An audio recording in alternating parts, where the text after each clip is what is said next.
Над 200 деца изпратиха рисунки на герои от руски анимационни филми, за да участват в художествената надпревара по случай годината на киното в Русия. В Деня на детето Руският културно-информационен център откри изложба с одобрените творби, а победителите получиха награди.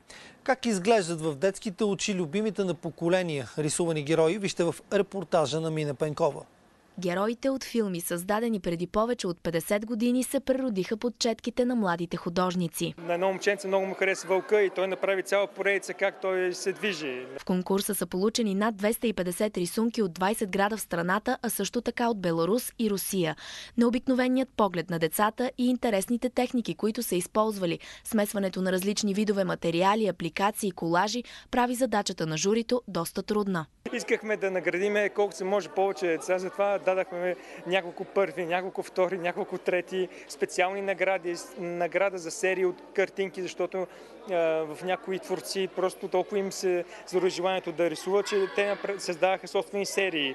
Изложбата може да бъде разгледана до 15 юни, а организаторите обещават инициативите като тази да продължат.